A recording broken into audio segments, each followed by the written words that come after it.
Charlie Keyswetter. Welcome to the Coupley Relationship Advice Podcast. Tim, thank you so much. I'm excited to be here.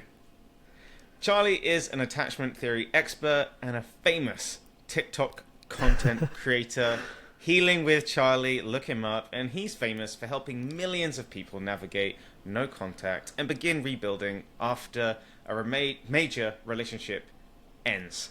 Charlie, I'm really excited to have you on the show. I reached out to you after seeing some of your TikToks, which I feel like is a common theme for you and some other podcasts that you've been on. Yeah.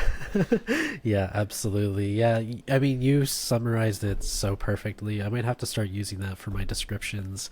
But yeah, like a lot of podcasters, they end up finding me through TikTok, many of them also being content creators like yourself, and being in the same space, whether it's healing, relationships, or no contact. It's always nice to jam with fellow creators and, talk about all things relationships and breakups, unfortunately. Charlie, I just realized the blonde hair is back. The blonde hair is back. Yeah, I'm growing it out. I'm trying to get back to the dark hair again. I miss the dark, natural shades, so give it a couple months, I'll probably be back to black.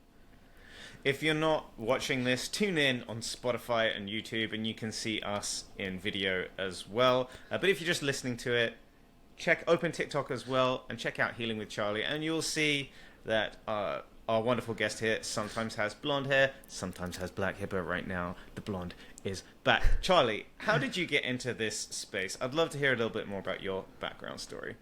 Yeah, so it was really purely by accident. Like, I didn't set out to start focusing on attachment theory or no contact. As you mentioned, like, I was going through a separation at the time that was really quite groundbreaking, and it really brought up a lot of things that I recognized at that time that I needed to finally address and work on.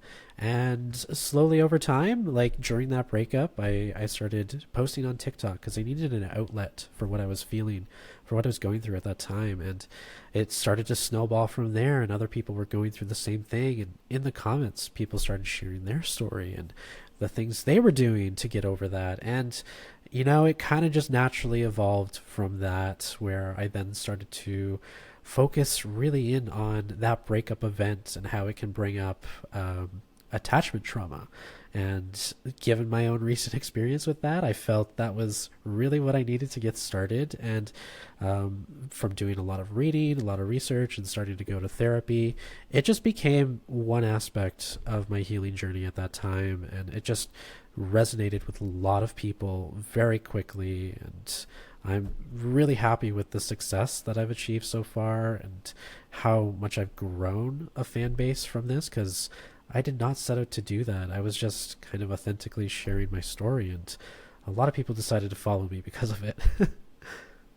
I mean, the authenticity just shines through. And I think that's what drew me to you as well. I was just like, wow, this is a regular dude who's doing the work. And it sounds like you're not presenting yourself as like, I am the all-knowing expert. You definitely present yourself as someone who is like, hey, I'm here, this is weird, what's going on, let's figure it out together, Yeah, absolutely. And I think that's one of the earliest things that really stuck with me, because obviously going on TikTok, it's like the algorithm knew at the time that I was going through a breakup, because it suddenly switched from my regular content to everything to do with breakups, with horoscopes and tarot readings. And I just took it all in because I was naturally looking for answers. And I saw a theme of a lot of people really trying to push this authenticity card, but they were always asking for money. And I'm not saying there's anything wrong with that. We all got to pay our bills at the end of the day. But I, just being someone that wasn't really out there to make a buck off of other people's hardship, because I was going through it too, I really wanted to present myself as sort of like a knowledge base, a resource to help empower people, especially anxiously attached people like myself, who commonly have self-esteem issues coming out of a relationship. And so that whole experience of finding the answers within myself and being able to then provide that to others, that's kind of what I'm doing. I wouldn't consider myself a coach. I don't offer calls. I really want to try and empower people to start working on themselves and looking within, because that's really where the self-esteem comes from. in my opinion. Mm-hmm. And Mm-hmm. yeah, that's kind of my whole brand. That's my whole approach, and it's kind of where I'm at in my journey right now. Let's talk about breakups. what what do you what do you recommend for people going through this? You know, I it's really hard, and I cast my mind back as people who have listened to more than one episode of this podcast will know. My story is somewhat similar to yours in that had a major relationship break down, which really acted as almost like a bit of a ground zero event for myself. Had to move home, move back in with my family.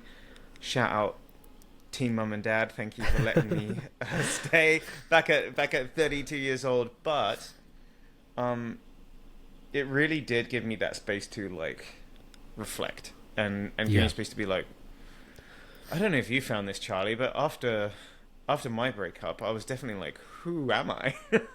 Yeah, yeah, and I Who am I think gonna be? yeah, I think breakups can be very existential for a lot of people, especially when they lose themselves in those relationships and they try so hard to really keep it together in those final days and weeks of that relationship. And so that's kind of like a similar experience for myself. Like I moved back home, um, back into my old high school bedroom, and it just felt like sort of a chapter had closed, but something else had definitely opened. I just didn't know what that was, what it was yet. And so it's really like an existential time because you have nothing but to take a look at yourself if you're ready for that. If you're at that stage, you're at that maturity, you begin to realize that it's not just the other person that you're separating from. You have an experience in this as well. And many people, they can either let that define them in one direction or another. And the direction I chose was to start taking accountability for a lot of the things that I was doing in relationship, how I was showing up, because I know I didn't want to go through that pain again. And the only way I could avoid that was to hopefully improve in some capacity. Right, because you have the space to really kind of start to look back, and I'm not sure if you found this, but I certainly found once you're out of the heat of it and the breakup has happened and you have that space and you have that time, everything that was such a big deal at the time, you you can sort of like look back and be like, wow, I was mega intense about some things that perhaps like I didn't need to be, or there were hills that I felt like I needed to die on, where in fact, in retrospect, perhaps weren't the hill that I was making them out to be, or I was so desperate to be right. This was for me my big thing, is that I wanted to debate myself into winning the debate because I was right, and I was just desperate to be right. That was more important to me than understanding Yeah. what my former partner was going through. Like I was never validating. I was just always trying to get my perspective over. Like what are some of the things that I guess you've had a chance to reflect about in this post breakup moments? Yeah, absolutely. And I think kind of going back to attachment theory, it really is sort of like a reflection of what my former attachment style was and where it is now. Like in the past, I would be very reactive. Like something that would just make my hair stand up would cause all of the alarms to go off and really drive my attention toward that. And I wouldn't feel secure until I felt that that problem was resolved in some way, or as you said, I felt as though I was right, I was heard, and I was validated. But naturally, because of that same attachment style, you end up attracting the very people that can't meet you at those needs, or they're just simply unable to at those times. And you can kind of take that as a personal reflection of your self-worth. And so realizing that I did have more value in the connection than I felt I had coming out of it, especially like with yourself, 32, moving back at home, um, not being in the best mindset, you really start to develop a sense of negative self-talk. And so realizing that I needed to change how I talk to myself was a really big element of it, because without that, it's really hard to feel like you can accomplish anything, let alone, in a way, sort of reprogram your whole subconscious, because that's really what shows up in relationship. And for myself, I would say, yeah, is not really running with those emotions right away, like understanding that I can't control the outcomes and I just have to accept the chaos for what it is and learn to navigate it in a way that is appropriate to my boundaries, but also helps me feel as though I'm being validated. Sort of like a combination of all of those elements involved were like one piece by another as I went through those first weeks and months after a breakup, and really started learning a lot more about like attachment theory and why relationships usually just don't work out in the end. And what were some of the things that you learned that have really stayed with you? Are there like some key things where you're like, wow, this hit me hard? Yeah, like I think the biggest thing was just accepting that even if you feel right in certain situations in a relationship or whatever, you probably still carry a bit of an ego into that connection. And I think really shedding that concept of the ego has to be in front, in charge, and has to be priority is probably the biggest thing I learned. Really kind of push that to the back and just let yourself show up authentically instead of showing up guarded, showing up like you have to present yourself in a certain way. Because again, a lot of it stems from, at least back then, my own anxiety of how I was perceived and how I was liked and how much I wanted to be approved of. And really just understanding that I don't need other people's approval. I have my own. And if they appreciate me, that's totally fine. But knowing that whether or not that changes, much like the status of my relationship, I still have myself at the end of the day. I have my back. And yeah, really just accepting that it doesn't matter where you fall on the attachment theory spectrum, like you really got to drop the ego. And this goes for both anxious and avoidance. It's really the first step, I feel like, to healing your attachment style. So, as we get into these either conversations or conflicts with our partner, essentially what you're saying is that we get into them, we pull our ego in, but what you're saying is like, look, if you already have like a base level of happiness and confidence in yourself, then your partner's only going to add to that, but you can't go in a deficit and be like, listen, like with the expectation that they're going to somehow bring you back up. Like if you're coming in at like a -10 on feeling whatever about yourself, then you have at this expectation of your partner to give you the +10 to get you to a baseline, and then an extra 10 to make you feel good. Yeah. I like that. That's nice, quick math. It really helps explain it. And I think, like, going back to what you said about dropping the ego and really focusing on expectation, it's that we can't expect our partner to do these things for us. We can't expect them to react in a certain way. We can't control that outcome. What we can control is how we react to those outcomes, how we show up. And if we continue to carry ourselves up to that baseline, you can then authentically show up into that connection, whether that's in a disconnection with an argument or just a mini little fight.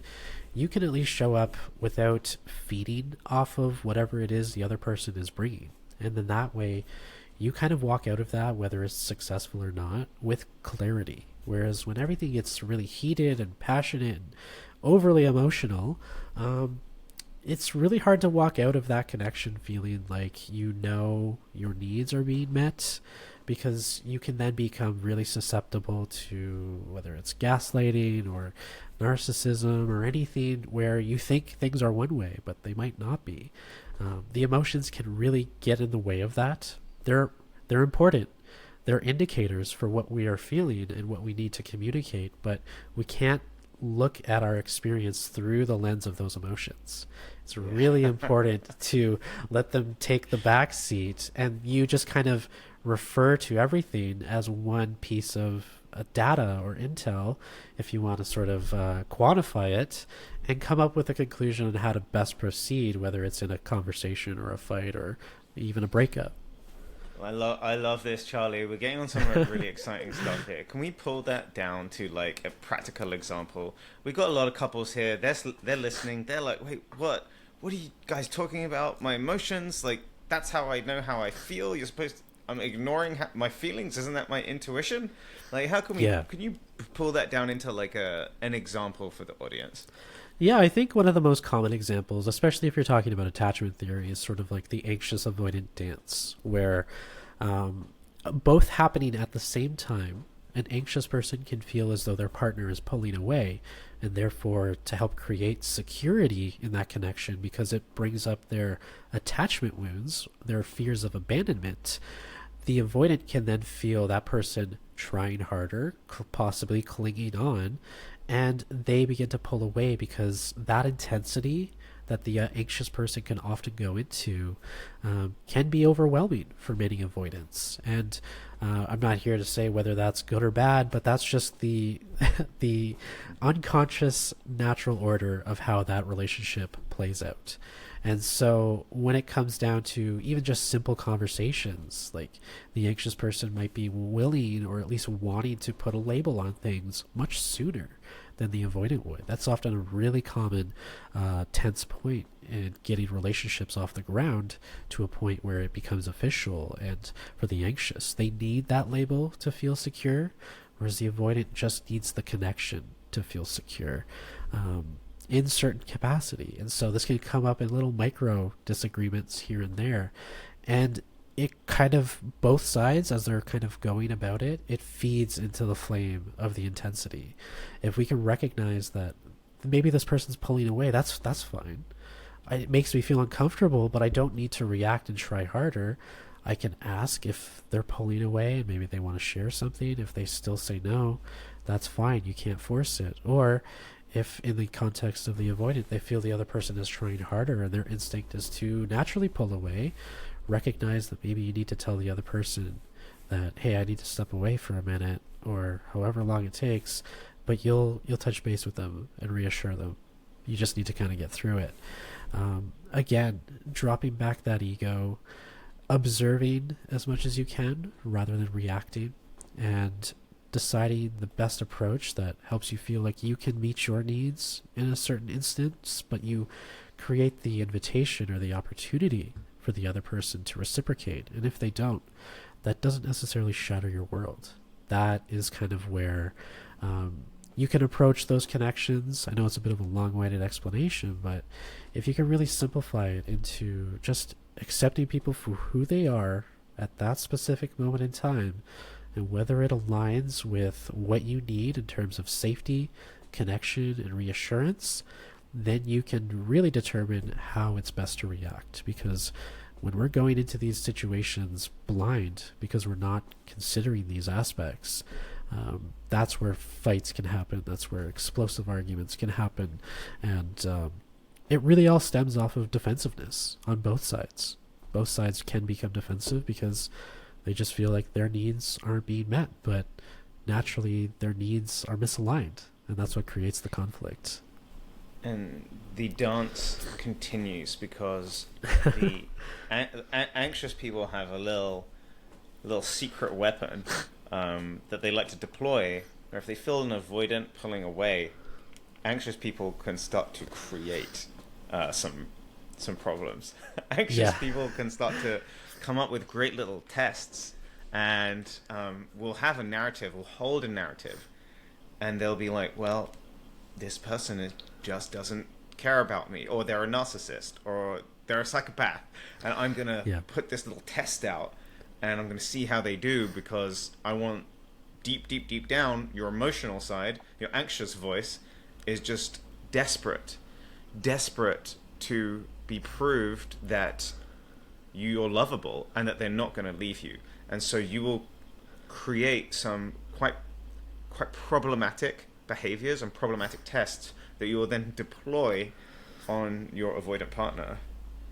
Yeah, absolutely. And it can be so small scale. It can be something as little as, you're both preparing dinner and you have something on the back of your mind, and you notice this person didn't get you a napkin like they normally do, or they didn't Yeah. properly arrange your utensils in the way you've already said you like. It's like they can deploy those little strategies to kind of create security, to really determine if they are in a safe territory or not. And that can really just activate their whole attachment wounds. And same for the avoidance as well. They have their strategies. They don't necessarily rely on how the other person will react or choose to respond, because they're so good at self-soothing to the point where they can numb themselves. They don't need someone else to numb them and create the security for them.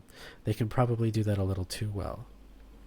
Yeah, and avoidance, their little super weapons or their secret weapons are good old-fashioned stonewalling.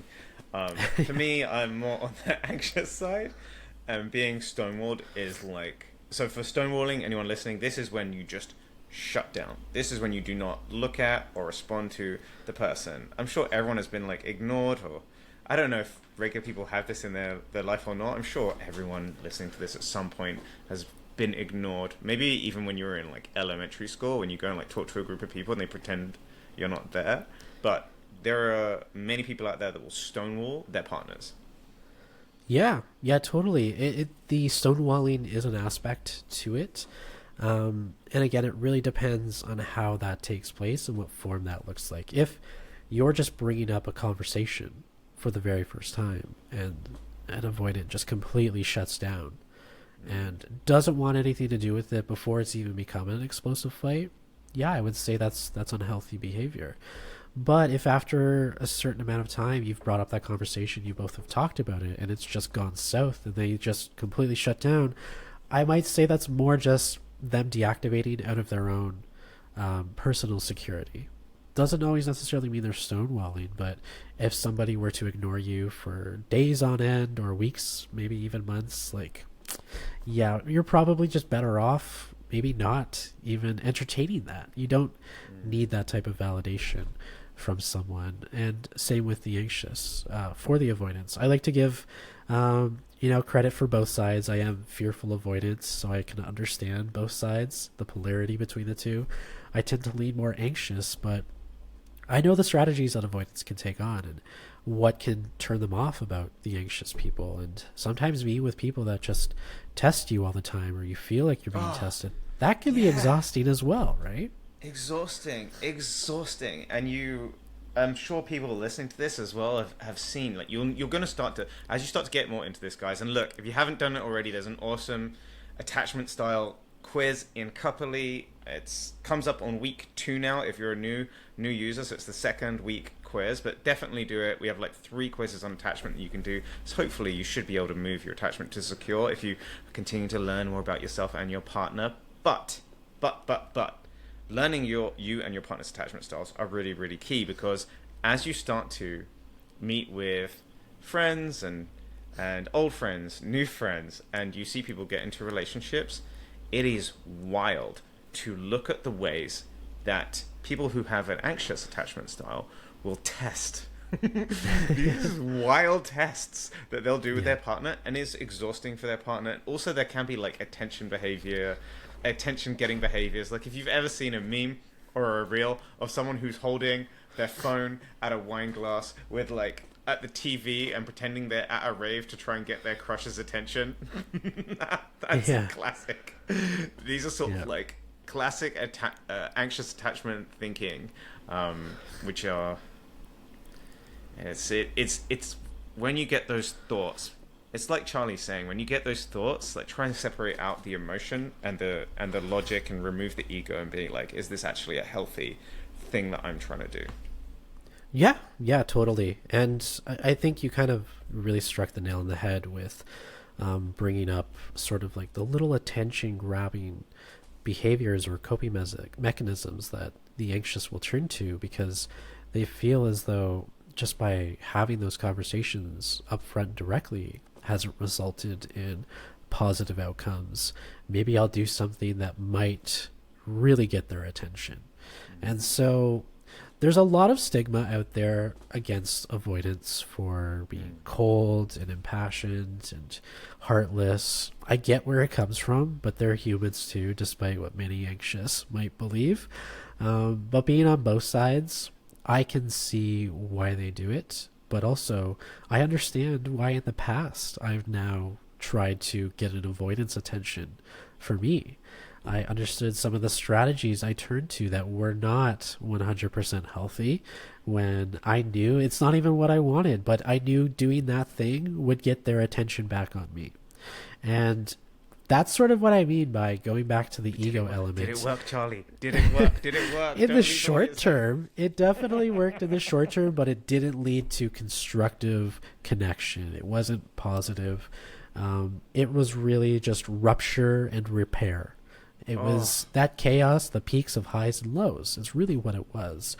And now I realize through doing the deep work, the connection that I like, it's that slow burn, that slow, quiet, boring connection that takes time, it takes effort, but it doesn't take a lot of effort. It just takes consistency over time. And what many people who are unhealed, what I find, especially more so in the dating scene, they are looking for that instant spark right off the bat when they meet someone. And I can tell you that that's usually a telltale sign that that's going to be a really complicated relationship. It might not even last long. And if it does, it's going to be chaotic. It's really the boring people you meet right off the bat that might not necessarily pull your attraction right away. It might not be magnetic, but you'd at least know with this person you would probably be pretty safe until you get to know them even more. That's the thing that I've learned is what's really desirable for long-term connection and growth. But I think if you were to ask me what I was looking for in my 20s, like, I would probably have said the former. I want that excitement, that spark, that energy. Now that's usually a sign for me to kind of run for the hills because it's probably bringing up some attachment wound that I haven't fully addressed. And so that's usually one of the things I recommend people to keep an eye out for. Like, movies and TV shows have taught us that we need that sort of that lust that we first meet someone. You should probably reconsider that for the future. Chemistry doesn't necessarily mean connection, right? Exactly. It's yeah. like chemistry, we might mislabel some of these things. Like this real attraction, it might be because that person seems mysterious to you, or they seem so they wear their heart on their sleeve, they're so thoughtful, they do all these things for you, they're already thinking about you, they're bringing you gifts, they're remembering everything, and it's your second date. You're like, wow, they're so attentive. So, oh yeah, it's because they're bloody anxious. wait till you watch how this behavior can get a bit strange. And the same with avoidance, tend to be a bit more reserved, mysterious, and the anxious people find them as like this exotic puzzle that they need to unlock and expose, and only they're the person that has the key because they're able to like tune into all these things. So this is why that these two groups like tend to find each other. But there's so much to be said for the slow burn. Because if you can go through a slow burn, what you're really doing is digging deeper and digging into values. And I feel like if you can get into values as instead of chemistry, then you're going to be way ahead. Because these are typically the things that people start to discover once the neurotransmitters and hormones have faded. Then you start to be like, oh wow, we actually have a completely different value set. Like, how are we just discovering this now, you know? Yeah, absolutely. And when it comes to values, that's something that should be revisited, whether it's a fresh relationship or a relationship that's evolved over, like, say, a decade. Like, people change over time, and who you dated when you first started dating is probably not going to be the same person at year 1 or year 3, 5 or 7. Having those constant check-ins periodically about, like, where do you fall politically or emotionally? What are your goals? How have they shifted? That's not something that has to be planned. It doesn't have to be scheduled into a calendar or a Zoom meeting. It can be just organic, and you kind of get a pulse for this as people really get comfortable with themselves, especially around you. But unfortunately, it does take time, and if you're with someone that you feel is worth it, then it is worth it to really see where it can go. Because for many people, when you get to that value stage where you have to really figure, do I want to spend this rest of my life with this person? That can be a strong mirror for yourself to really determine who you are as a person in that connection. And if you constantly find that you don't have the same values as this other person, I would say that reigns supreme over whether or not you have the same taste in music or movies or TV shows, or whether one person likes to go out a lot and the other person likes to stay in. In the great scheme of things, I think all of that combined makes up 5% of the relationship. The bulk of it is really, when the going gets tough, how will each of you respond? And it doesn't matter if it's tough in the relationship or tough in the global economy. Like, it really all depends. How are you both going to work together, hopefully, during those tough times? Because if you're with somebody that just seems to want to fight for the sake of fighting, it's going to even be hard to get to those value-based conversations. And that, in my opinion, that's where the real connection can be fostered. People that like to fight for the sake of fighting. I want to hear more about this. Let's hear a little bit more about this, Charlie. Yeah, so that was something that I had to recognize in myself as well. Like, when I got very heated, it became for me like a mental game to try and outsmart the other person in conversation. And then I realized that was not constructive at really reaching a resolution. I lost sight of what fights should be about, and that's resolution, not proving your side, but understanding the other person's side to give them what they need. And if both people can do this, then you're both going to take the time to understand the other person's love language, how they need to be reassured during those difficult conversations, and what they need to wrap up and close out that conversation so they feel good. And I realized that I would get so stuck in wanting to understand the other person's side because I wanted to argue. And that, yeah, exactly. And it comes from a combination of where you grew up in, how your caregivers had conversations with each other, and what you were exposed to during that time. A lot of it is so deeply imprinted on your subconscious that you don't even realize that there is another way to show up. And when you start to learn a lot more about things like defensiveness and constructive conversation and how to actually navigate those difficult subjects, you can understand that the goal will shift from not so much on being heard, but getting your point across and knowing that you've gotten it across on your terms. You don't need that other person's validation, whether they're going to give it to you or not. And that can really stop a lot of arguments right in their tracks before they even start, because you'll be able to recognize if you're with someone who has the same goals as you, or if they just want to argue for the sake of arguing. Like, because at that point, neither of you are having the same conversation. They're stuck on wanting to fight. You're stuck on wanting to reach a resolution. That's a one-sided conversation, in my opinion. Well, and they're trying to win. It's just like you said a sentence there, which I really liked. And it was, I was really trying to understand their points or their side of the argument, right? And it wasn't like I wanted to understand it so that we can tackle this issue together. It's like, no. I want to understand what you're trying to say so I can break it down into points, and now watch me take apart each of these points and be the champion and the winner of this argument. Yeah. Yeah, essentially. That's what it was. I would say in my last connection, 9 times out of 10, when things were tough, that's kind of like the play-by-play of how they progressed. And it wasn't until I started going to therapy and realizing that sometimes those reasons that things played out the way they did were my fault. Other times it was just because of subconscious programming. You kind of create a balanced mindset. And when you can do that for yourself, you can start to do that for everybody you've dated in the past and who you will date in the future, or whoever you're married to as well. And that can really help you to really take the pressure off of yourself in that relationship, because when fights do come up, you realize, okay, this is something that just needs to be focused on right now, but it doesn't have to last days. We don't need to storm off. We don't need the cold shoulder. We don't need the yelling. we need just really base level communication.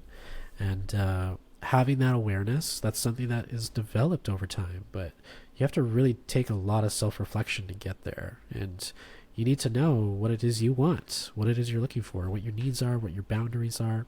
And when you can do that, then you can start to actually understand how to have those tough conversations with someone who maybe is unable to, or maybe they've been triggered by something you said. Like, it doesn't always have to mean that the other person's to blame, but it is essentially their fault if they keep running away with that energy. Like, oh, you've triggered me, now it's your fault, and I don't want to talk about this anymore. It's like, yeah, maybe, we need to work on that. So yeah, and you've touched on something as well, which is almost like we've spoken about this in a few episodes of this podcast, but it's like there's a way of fighting.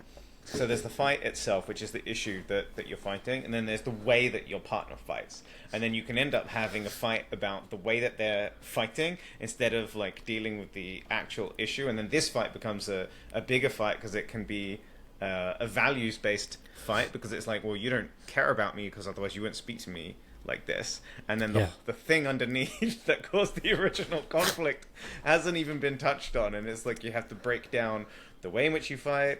You have to talk about that. You have to talk about the way that you're talking. We love this at Coupley. We always talk about this like idea of having meta-conversations. So like conversations about conversations. And let's talk about how we talk. Let's discuss how we argue. And let's talk about some ground rules for the ways that we're going to fall into conflict. John and Julie Gottman.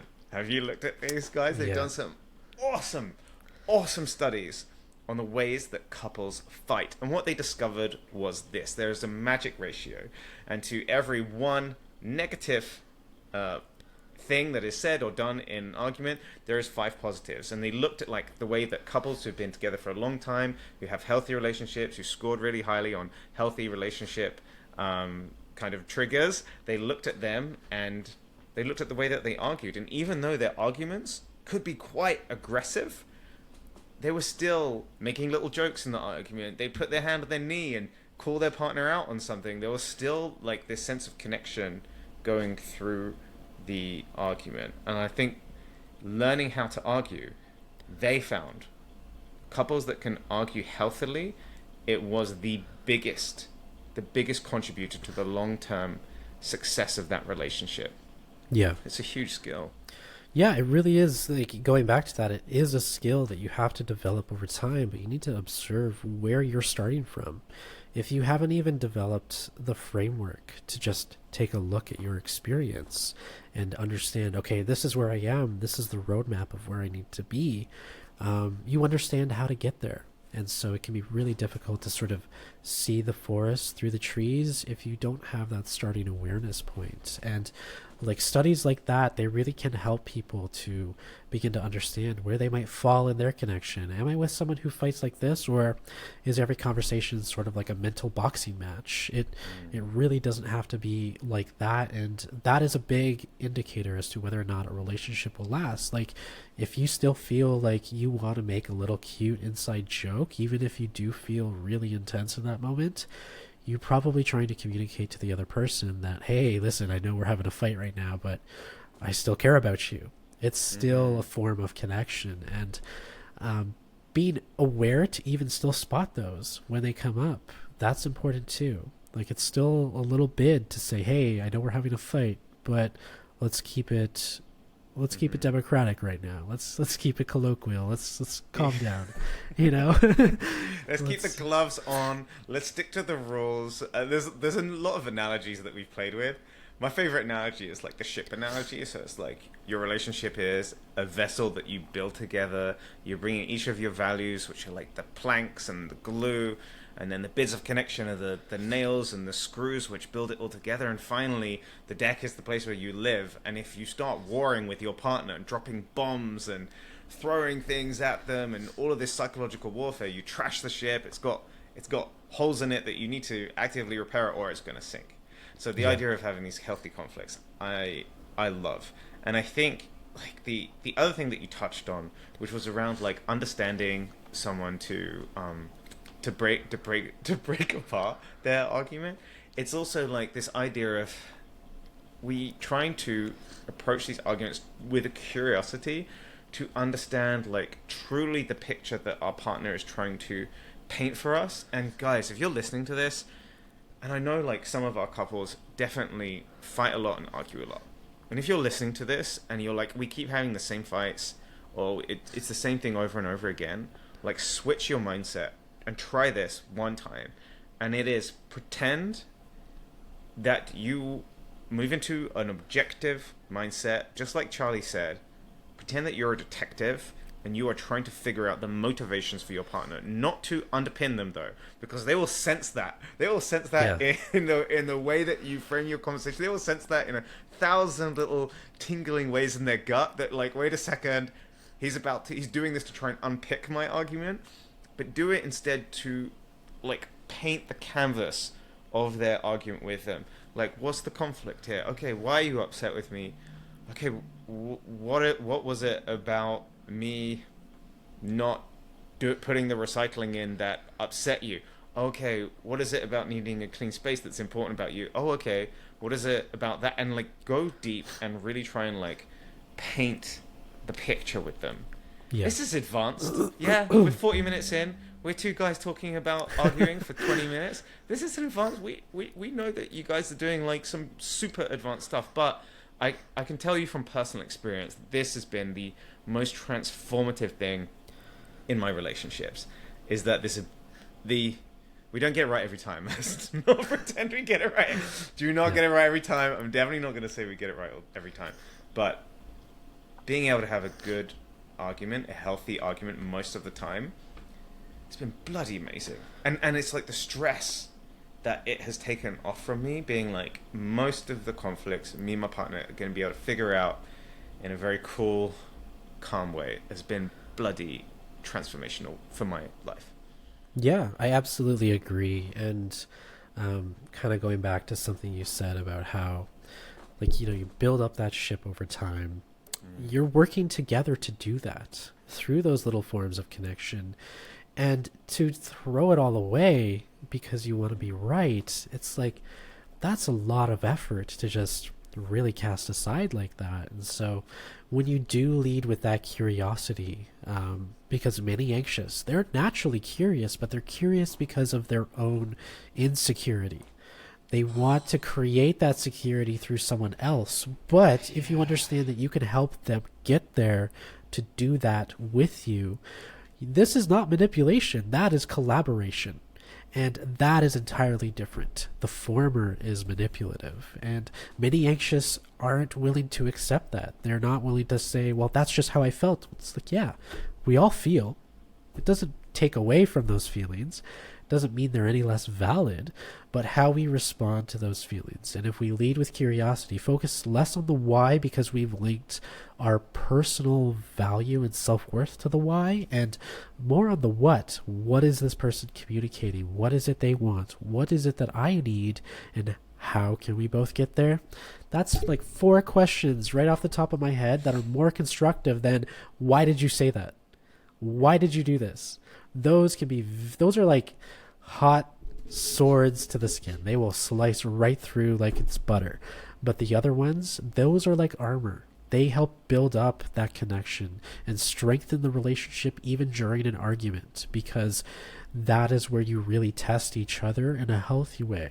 You really can give that other person the opportunity to show up in a way that is authentic for them, because you're leading with curiosity, not because you want to like entrap them or like, I gotcha. You want to really, if you really love this person, you want them to show up in the way that's meaningful for you. That way should be however is most authentic to themselves. And then even as you're wrapping up those difficult conversations, that's still an okay time to say, hey, I appreciate when you were honest here. I really do appreciate that. It would have really helped me if you had said this as well. Like it's just really leading with curiosity, because that leads to positive, constructive criticism that can actually imprint much deeper than just telling the person next time, don't do this. Next time, don't talk to me like that. Yeah, it's good to have those boundaries, but instead of coming off so strong about those boundaries because somebody's crossed them, you don't need to. You can be more stoic in that sense, where you can just simply say, hey, this is my boundary. It made me feel this way, and I don't appreciate that. Next time it comes up, I might have to respond accordingly.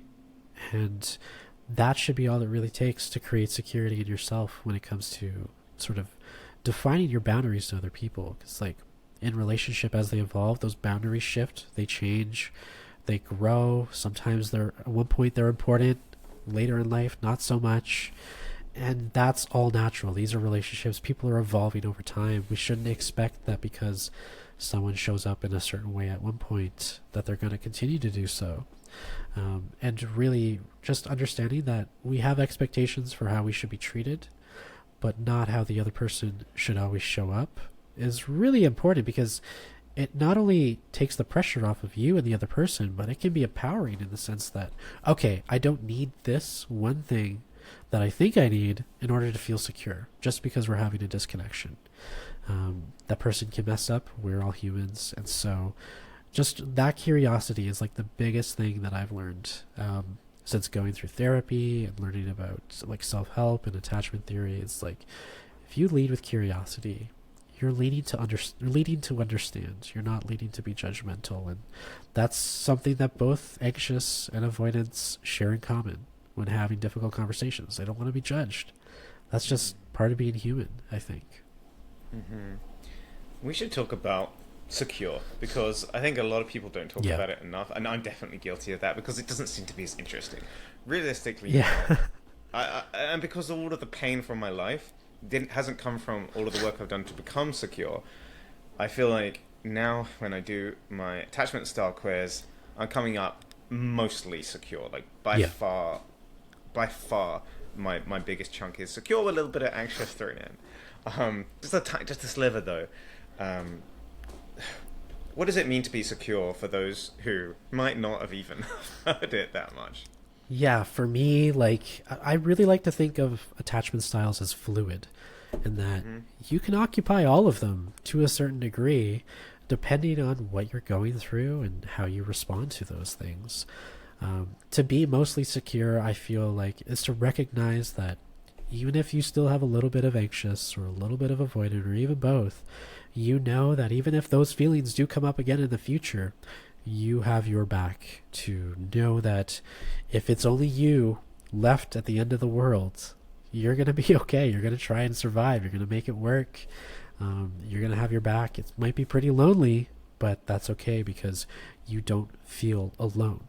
And I think that's the biggest thing when you're thinking about it in terms of like attachment wounds or fear of abandonment. That's usually when those insecure attachment styles can become, I don't know, inflamed, if you will, if you want to think about it from a health perspective.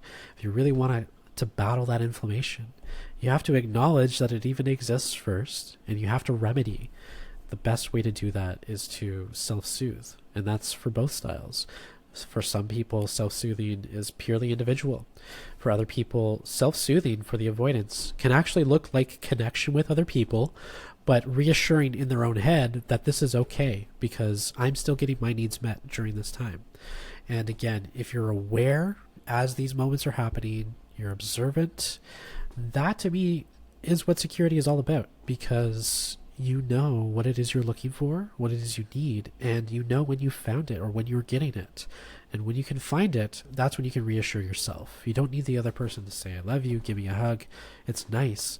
But if you recognize that that person has bits of connection, they are sharing with you, they are thoughtful, even if they aren't like that 100% of the time, you still have your back at the end of the day. And I think those are the two biggest characteristics, is having your own back, but knowing what it is you need to feel secure with someone else. Because there's security in yourself, then there's security in a connection.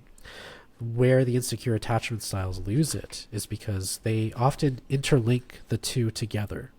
They think that if I'm secure with someone else, I'm secure in myself, or vice versa. But for security, it is truly just about, I'm secure in this connection, but I'm also secure in myself. I can be insecure here, but I can still be secure as an independent person. There are many times where in relationship, I would, even if I didn't want to, would show up as anxious. But whenever that connection ended because I walked away, or it just wasn't a good fit, or they walked away, almost immediately I would feel like I'm going back to being secure again. So it really is contextual based off of that situation and where your mindset is within it. And just having that self-awareness to reflect on when something doesn't go well. If you can take the time to be like, well, that kind of sucked, it didn't work out, but I'll move on. To me, that's more secure than somebody with an anxious attachment style who is like, oh, I need this person. We only dated for 3 months, but they were like the best person I ever had in my life. And I don't know if I'll ever find someone as good as that again. Or avoidance, who coming out of a connection will just be like, well, I don't need that person. I'm good. I'm fine. I'm just going to go do my own thing. Like, both are just like extreme ends of the same sort of spectrum. Whereas when you're in the middle, you're just like, well, yeah, it sucked, but it's not the end of the world. I think if you can toe that line, sort of like that, sort of achieve that sense of temperance, if you will, where you have a balanced mindset, things are happening, but you're not letting it drag you down or pull you up too high, that is where security happens, because you're just secure in yourself in every aspect of life. I really like that you brought in as well those two like overarching narratives from the actors and avoidant, because I mean those narratives bleed into relationships as well. Yeah. You can definitely feel it if you're with an avoidant. You can definitely watch them and feel them be. You can watch their wheels turn and then be like, I'd be happy if I was by myself. Yeah. I was just like, I just want to look after myself, then I wouldn't have to do anything. And like you'll hear it from your friends. If you hear your friends talk about their partner and they're like, oh, I just think like if I wasn't looking after anyone or didn't have anyone dragging me down, like these are kind of like often the avoidant narrative. Yeah. Which, yeah, absolutely. I agree. And as a fearful avoidant, I've had those thoughts, but I've also had those thoughts where, okay, I've had some time to be alone now, kind of want some connection. So it really is a tough like line to toe, because you have to understand that if you're also taking into consideration like social batteries, if you will, like if you're not living with someone, but even if you are, it's okay to each have your own space, like your own bedrooms, your own offices. It's really important, and it is very, very tough for a lot of younger people out there right now, especially with many living in like 1-bedroom condos in the city. Like it is really tough because the rent is so damn high.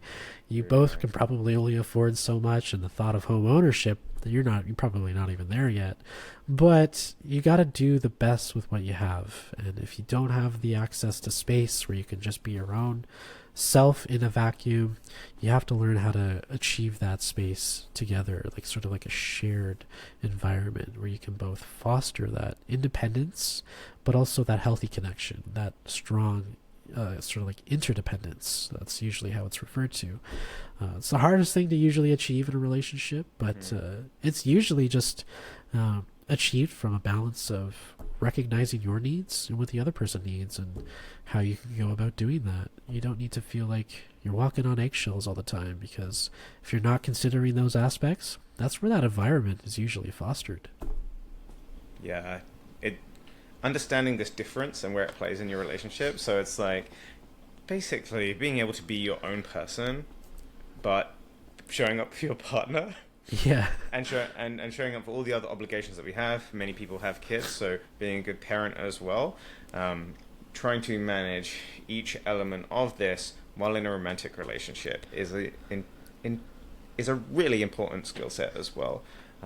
We just spoke to Dr. Jessica Higgins that just did an amazing podcast episode all about difference, and it was very, very, very cool, and all of the different problems that can come when people try and exert their own agendas or expect their partner to stay the same even though they've changed and evolved. They have different interests, a different way of interacting with the world, another different life changes when you have kids. That changes so much for parents. Yeah. It's like an alternate dimension that you step into for a parent, and then negotiating your time, your partner's time, and trying to form some time for your relationship too.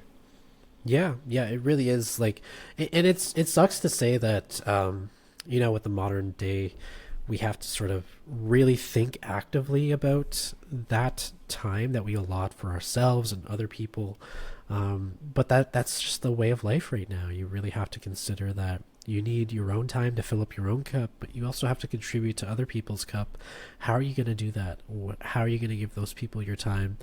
And how are you going to show up during that time? That's all important things to consider, because whether you have kids or it's just you and one other person, it really shouldn't matter. It should really come down to like how you allocate your time. Does it feel natural to hang out with this other person? Then that's great. If it doesn't, maybe it takes a little bit of effort. That's okay too, but shouldn't feel forced by any mean. And if it definitely feels forced, then that's sort of like a prompt to really push people to, I want to say, seek connection even more. That should be something that is like, oh, I don't feel this way that I thought I should about this person. How can I actually go about creating that, rather than it being like, oh, well, it must mean we're not in love, and just end it all. Like, ending a relationship doesn't always have to be the choice. It sometimes does, and I can say, being on the other side of that, it's just like, yeah, sometimes that really is the best choice in the most positive sense.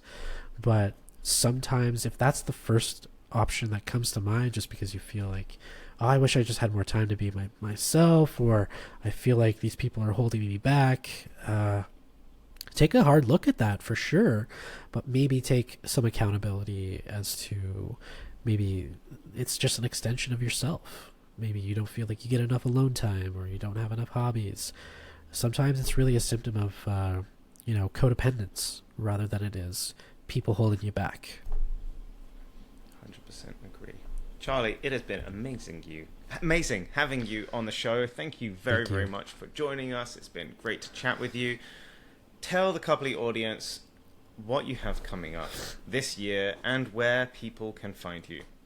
Yeah, absolutely. So, as you said earlier, like, I'm pretty active on TikTok, Healing with Charlie. It's where I post regularly, but I'm also branching out over to YouTube now, where I'm going to be posting longer content, videos breaking down, sort of as you said, like the breakup event in the mind of anxious and avoidant attachers, and what they go through and how they can start to move forward in a healthy and happy direction.